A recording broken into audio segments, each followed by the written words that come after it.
Hey everyone, Joshua Kirk here with you once again, and now it's time for episode 251 of Album of the Day, in which for today's album review, I'm going to be talking about an Australian singer-songwriter who's been around since like 2013 and has, in the last few years, been signed to the indie label Secretly Canadian, and he's also pretty well known for writing for Brandon Flowers of The Killers as well.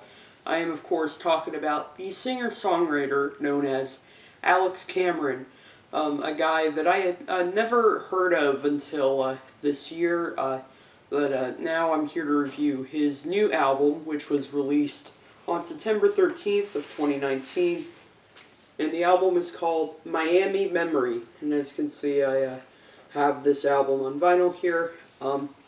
I never heard of this guy until my friend, who's a journalist for Uproxx, Philip Kasoris, said this was one of his favorite albums of the year, and it got me thinking, hey, maybe I should check this out, and I'm so glad that I got to check this album out, because this is definitely one of my favorites of the year, too.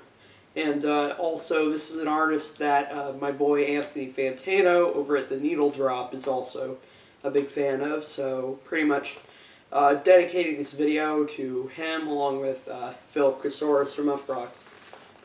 The album cover, it's like Alex surrounded by all these photographs, all this collage art, some of them of like him and his girlfriend Jemima, whom he dedicated this album to.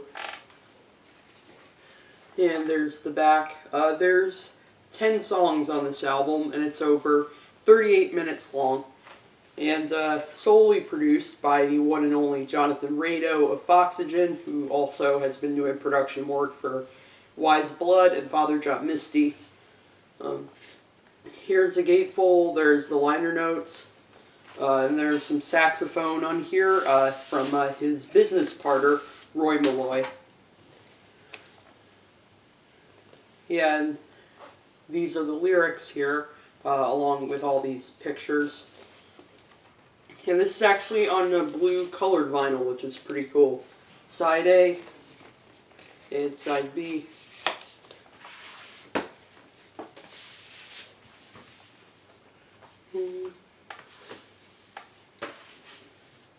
Yeah, and that's the vinyl packaging for Miami Memory, the new album by Alex Cameron.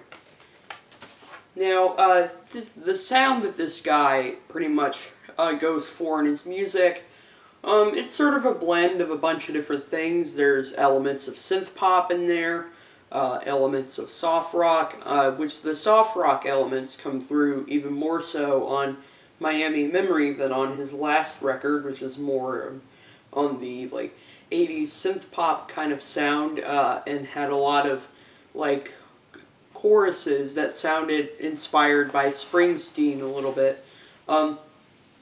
This album is definitely by far Alex Cameron at his most expansive and ambitious to date. Even though he does revisit the raw synthesizers and beats from his debut album, Jumping the Shark, which was released in 2013 but then reissued by Secretly Canadian in 2016.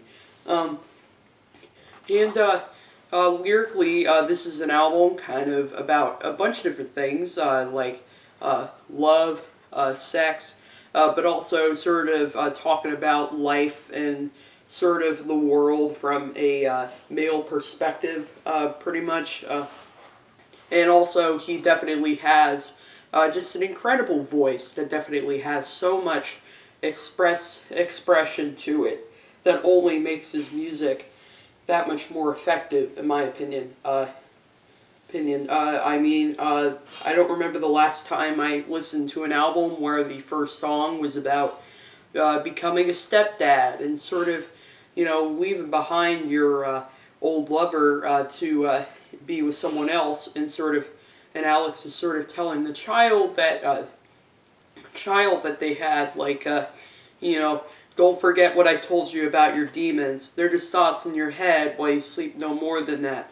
And sort of, telling him that, everything's going to be okay, even though things in this relationship seem a little off and kind of, not really healthy.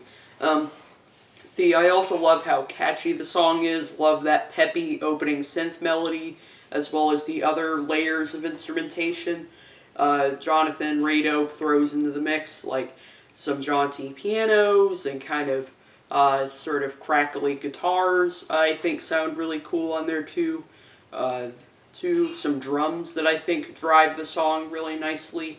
Even though I will say probably one of the sort of cons about the production is that sometimes the synths kind of, at times the synths can kind of overpower the other instrumentation a little bit, which kind of has something to do with these synths sort of being kind of raw and some of them recorded in a kind of lo-fi kind of manner, as opposed to his last album that seems to be his most polished record to date.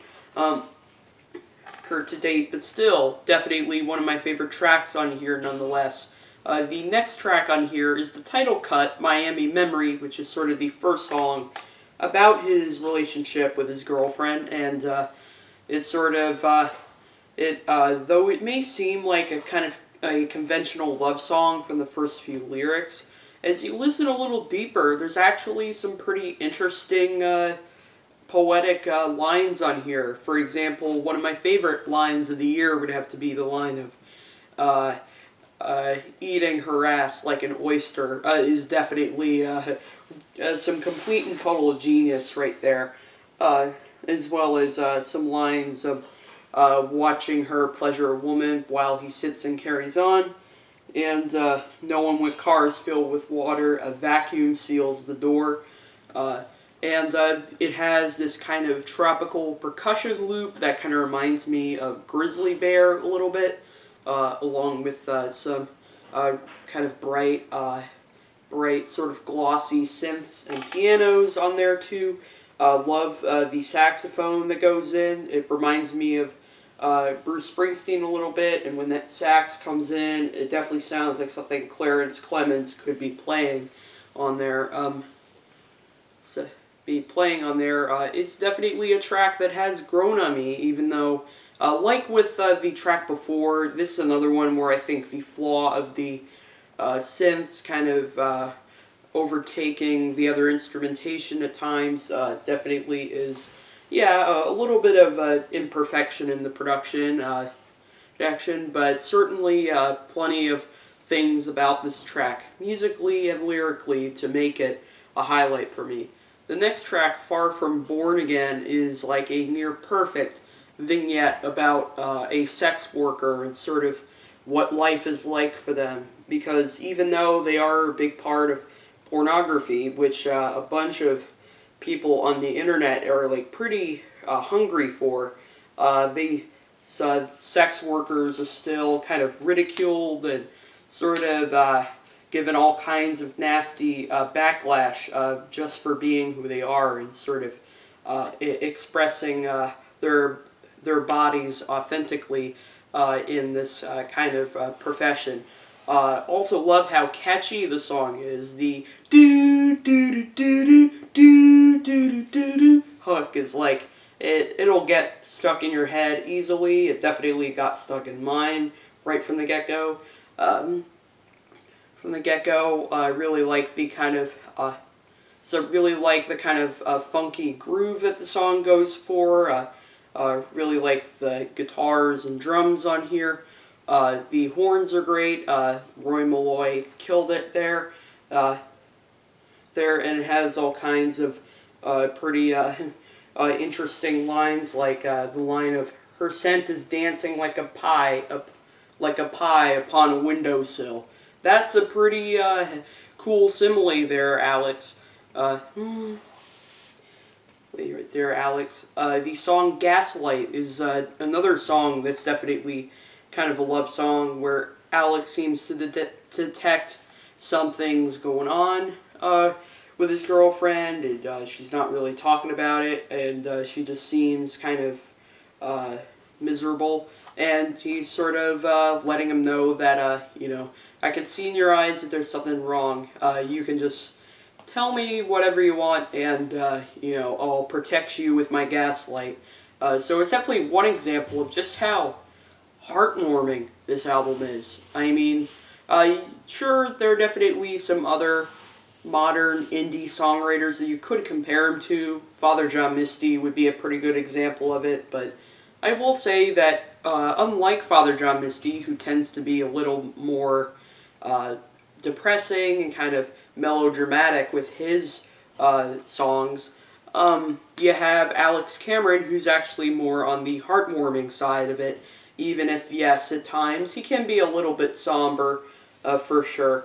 And I also really like the alternative country sound of the song, the twinkly guitars, the gorgeous percussion and keyboards. There's an accordion in there too, which I think sounds really beautiful. I think this song is a perfect example of Alex sort of embracing different sounds and sort of thinking beyond his synth pop roots a little bit. The next track, Bad for the Boys, is a track that's actually notably been compared to Thin Lizzy's The Boys Are Back in Town, which I guess melodically it does have something in common with that song. Though what really I think makes the song stand out is that the lyrical content on here it shows some kind of rare empathy for these men that seem to be put down by women all the time, which seems to be a pretty common thing these days now with the advent of Me Too and all this stuff. And Alex is sort of talking about these different guys who sort of got accused by women for something pretty horrible they did, or something like that. There's some I'll just read you some of the lyrics so that way you know what I mean. Good old Dane, what a shame. He got done for a sexual harassment claim. What about Phil? He lost his chill. Had to go and eat that damn red pill. Poor Jack, that was slack. Took the bait and hit his girl back. Here comes Mike with the motorbike. Guess he'll never get to see that little tyke. Really clever poeticism there. Handsome Corey with his high school glory. No one wants to hear those effing stories. And sort of talking about how sad, Alex sort of talks about how bad he feels so sad for the boys sort of not really being the same as they used to be, and that it seems no one really cares about the good things they did anymore and stuff like that, because just sure they did get in trouble for something pretty bad that they did, but they definitely had a moment in their lives where they sure did do some good things, for sure. And the fact that some people refuse to really see that and really believe that is just kind of it's stupid, in my opinion. And then I love the instrumentation on this track. The kind of jaunty melodies on here, and I will say the song sounds kind of Beatlesy a little bit too. I mean, this sounds like something I could picture John Lennon singing on top of, for sure.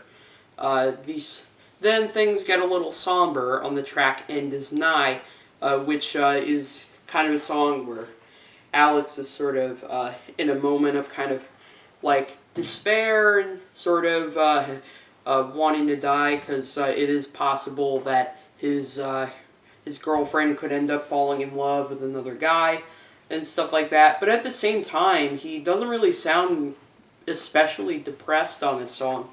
He actually sounds more kind of content with how he feels a little bit, and he's sort of fine with wanting to get drunk or high, making the most out of his last moments, just in case that will be the case for him.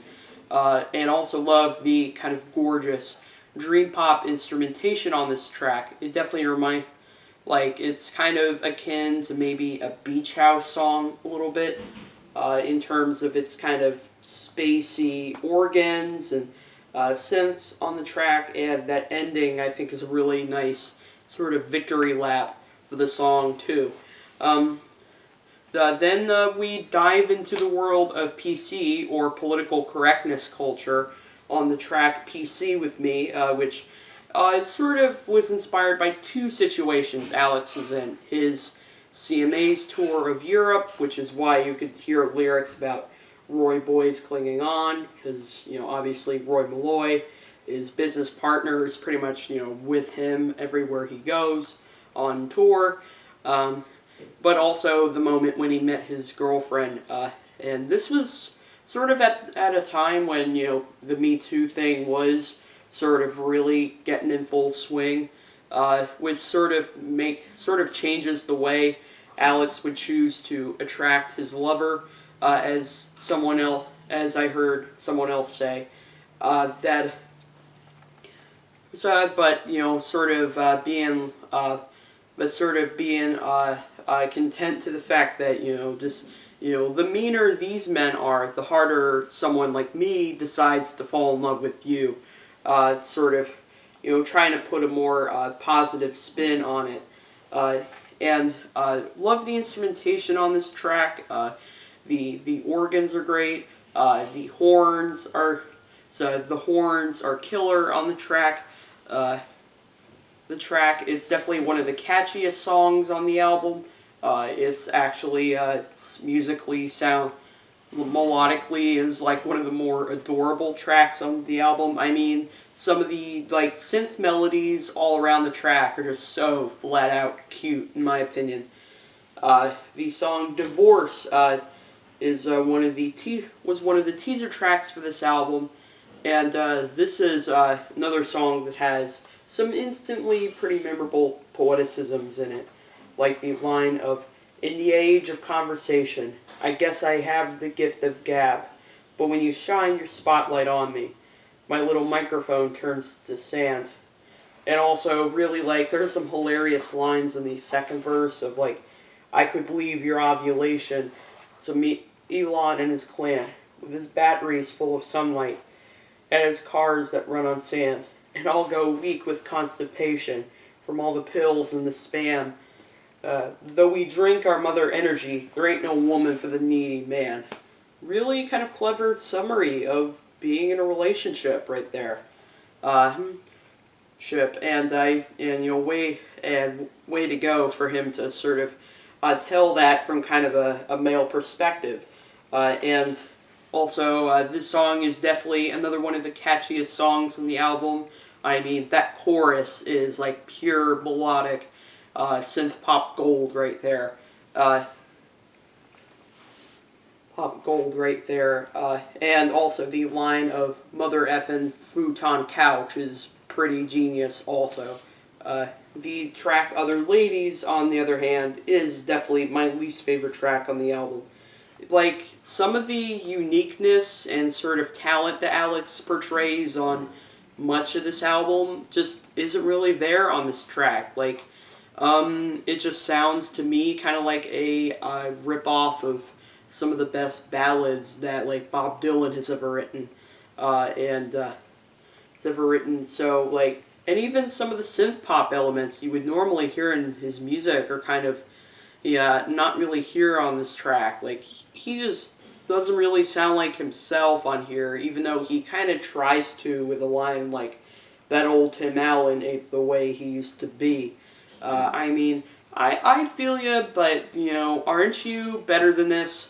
Which, thankfully, he portrays that big time on the closing track, "Too Far," which is kind of a song where there seems to be this other guy, sort of attracted to Alex's girlfriend, and she's sort of, they're both pretty annoyed by it, and Alex doesn't really know what to do, and he just sort of thinks he's just kind of like he's essentially kind of like that piece of shit that won't flush, which that line is pretty hilarious too. Yes, too. He sort of feel like things are going too far, though he does have this really moving spoken monologue at the end of the song where he is sort of telling his listener how he's gonna make this relationship work by just kind of sticking together and sort of, protecting each other in any way they can, so that way they could never go too far. And musically, this is definitely one of my favorite tracks on here. It has kind of a gothy sort of, I don't know, definitely has like a gothy 80s synth pop inspired groove. It actually maybe reminds me of probably a Perfume Genius song a little bit too. With speaking of that, I think Alex and Perfume Genius would totally make sense together, wouldn't they? Anyway, love this album. Definitely had a lot of very nice things to say about it.